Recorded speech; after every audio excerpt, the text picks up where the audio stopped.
ବର୍ତ୍ତମାନ ଆଜି ସୁନ୍ଦର ବିଷୟ ଗୋଟେ ଆଲୋଚନା କରିବା।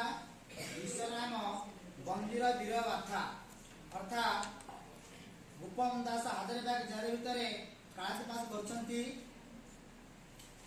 ସେହି ସମୟରେ ବସନ୍ତ ଋତୁର ଆଗମନ ହେଇଛି।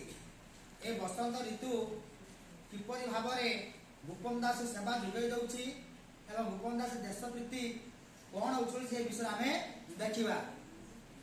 ପ୍ରଥମେ କହୁଛି ନା ମଧୁର ବସନ୍ତ ସମୟ ଦିନ ହେଲାଣି ଶେଷ ଛାଡ଼ି ପୂର୍ବେ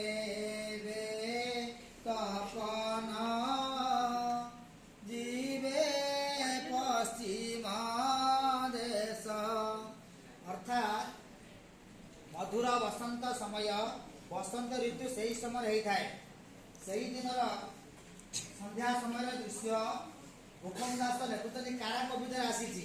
ନା ମଧୁର ବସନ୍ତ ଋତୁର ଦିନ ଶେଷ ହେଇ ଆସୁଛି। ସୂର୍ଯ୍ୟ ଦେବତା ପୂର୍ବ ଦିଗକୁ ଛାଡ଼ିକି କେଉଁ ଦିଗ ଯିବେ ପିଲାମାନେ? ପଶ୍ଚିମ ଦିଗକୁ ଯିବେ।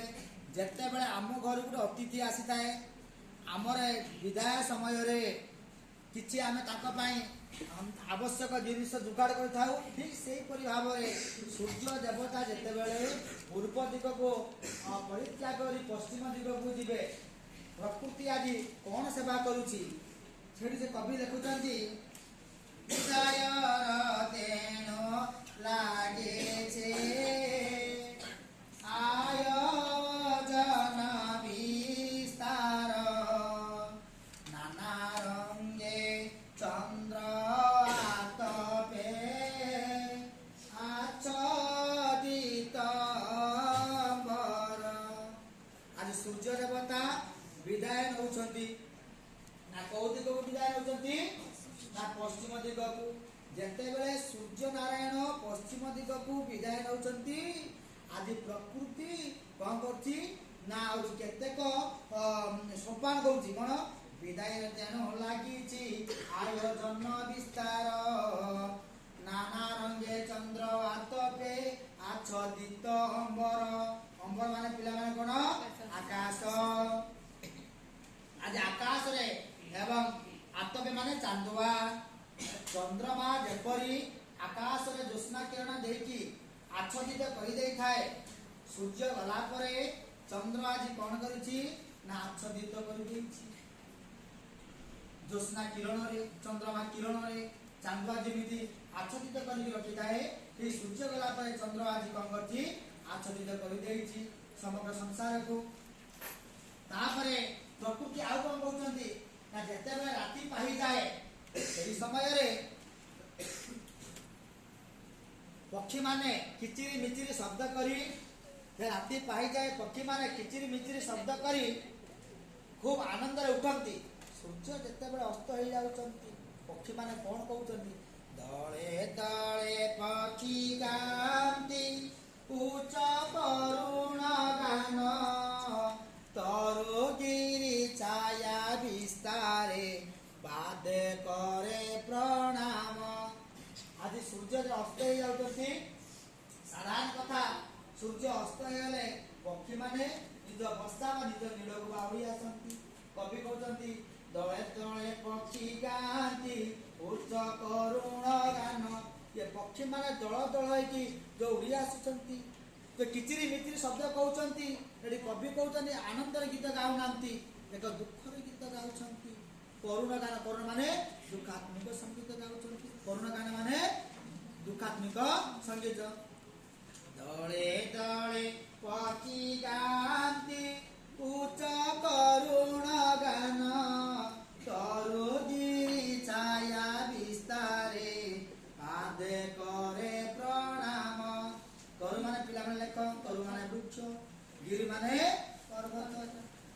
ତରୁ ମାନେ ବୃକ୍ଷ, ଗିରି ମାନେ ପର୍ବତ। ଆଜି ସୂର୍ଯ୍ୟ ଯେତେ ଅସ୍ତ ହେଇଯାଉଛନ୍ତି, ଏ ଗଛର ଛାଇ ଉଠି ପଡୁଛି, ପର୍ବତର ଛାଇ ପଡୁଛି। ଏଠି କବି କହୁଛନ୍ତି ଯେ ଗଛ ଛାଇ ନୁହେଁ କି ପର୍ବତ ଛାଇ ନୁହେଁ କି ସତେକି?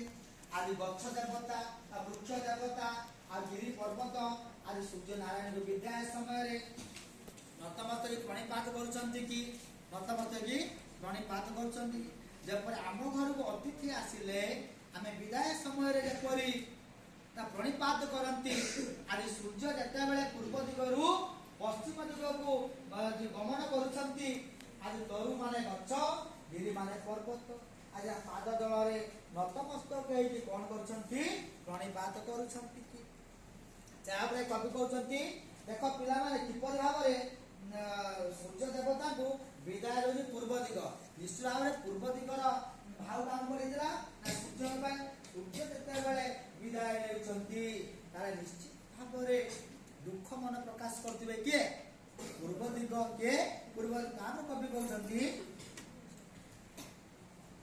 तांको सिरे सूर्य दियंती हेम ठीक है आस्ते गाउन तांको सिरे सूर्य दियंती हेम वरण पाट अनुरक्त भृत्य मस्तके जथा पांडे सम्राट तांको सिरे सूर्य दियंती हेम वरणी पाट तांको सिरे माने मस्तक रे तांको सिरे सूर्य दियंती हेम वरणी पाट जेतले सूर्य देवता को प्रणिपात करुछंती गिरि आउ के गो वृक्ष सूर्य देवता खूब आनंदित है कि तांको मस्तक रे एक सुनार पगड़ी बांधी जाउछंती अर्थात सूर्य का अस्तगामी किरण जेते बेले पडुची पर्वत उपरे गछ उपरे कवि की कहउछंती सत्य की सूर्य देवता संतुष्ट होई कि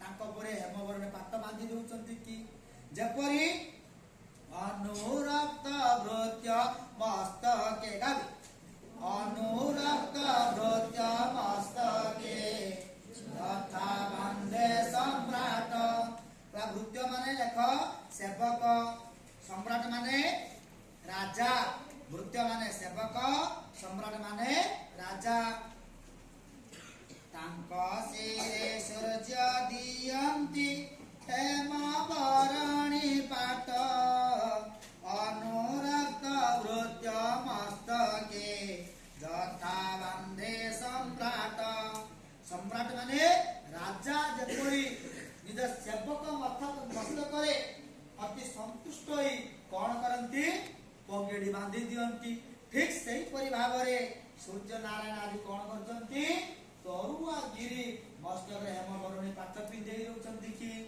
तापरे कोन अस्ता गा भली बुआर गा अस्ता चल होच आसने पसी असंति रवि प्राची अनुरागे रंजित चारु बदन छवि कवि लेखुचंती अस्ताचल अस्ताचल माने पश्चिम दिग अस्ताचल पिला माने कोन अस्ताचले उच्च आसने बसी हसंती रवि रवि माने सूर्य नारायण सत्यके पश्चिम दिग को अनाई कंकत हसुचंती कि ना पश्चिम दिग रे सूर्य नारायण पूर्व दिग को अनाई सत्यके हसुचंती कि आउ कोन कहउचंती बे प्राची अनुरागे रंजित चारु बदन छवि प्राची माने पिला माने को पूर्व दिग अनुराग माने स्नेह श्रद्धा अभिमान रे कारे पूर्व दिग को स्नेह श्रद्धा बा अनुमोदी स्नेह श्रद्धा अभिमान बसत पूर्व दिग टिके अभिमान करिछि आदि सूर्य बुझौछि हे पूर्व दिग व्यस्त होबार किछि आवश्यकता नाही कहलाउछि चारु बदन छवि चारु माने सुंदर बदन माने मुख का मुख सुंदर ना पूर्व मुखटी सुंदर कहा जाइछि व्यस्त होबा किछि आवश्यक नाही मु खूब शीघ्र फेरी आसिमी एवं सूर्य अस्तगामी किरण पड़ी कि पूर्व दिगता मध्य सुसज्जित देखा जाउछि कि आउ कोन बे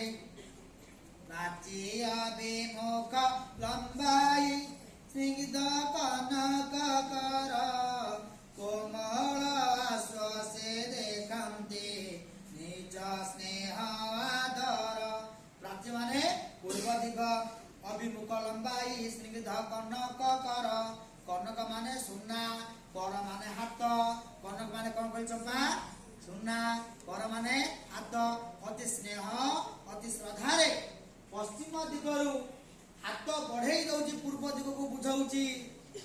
अर्थात सूर्य को जो विकिरण पड़ुची आज कवि कहते ये विकिरण नुहे तो सत्य गोटे सुनेली रंग पड़ुची कि आज सुनेली रंग नुहे तो ये सत्य कहते सूर्य गोटे हाथ पूर्व दिग को बुझाऊँ कि एवं कोमले आस से देखते निज स्नेह आदर आश्वासना दौची हे पूर्व दिग व्यतिव्यस्त हबार आवश्यक नहीं मु खूब शीघ्र फेरी आसमी आज पूर्व दिग आश्वासना दौची सांत्वना दौची आश्वासना माने सांत्वना क्या दौची पूर्व दिग किए दौची सूर्य देवता दौचंती समीरण मर्द मर्मरे प्रेम अस्पष्ट वीर कहती अचिरे फेरिबी धनी नुहे कातर आज गोपन दास कहूची ए प्रकृति प्रेम कहानी को सूर्य देवता कौन कहूची मत भलसे शुभु नाई कहीं समीरण मृदु मर्मरे प्रेम अस्पष्ट गिर गिर माने खूब कम शुभुची अस्पष्ट मान धीरे धीरे शुभुची कहीं मृदु समीरण दौची मृदु समीरण माने सुलुसुलिया पवन निर्मल पवन दौची जोड़ा हम कान को भल भाव शुभुनी से कौन कहूँ बोध हुए ताही कहूब कहती अचिरे फेरिबी धनी नुहे कातर कातर माने दुख करने की आवश्यकता नहीं दुख अचिरे मैं खूब शीघ्र फेरबी व्यस्त होनी मु खूब शीघ्र फेरी आसबि व्यक्ति व्यस्त हवा किसी आवश्यकता नहीं मु पुणी केते समय घंटा पर मु पुनर्बार पश्चिम दिगरु पूर्व दिग फेरी आसबि कि व्यस्त हवा आवश्यकता नहीं ये प्रथम पेज रे एतिकी रहिला पुणी द्वितीय एपिसोड देखिबा द्वितीय पेज रे हमें कोन होने पढ़ाइबा।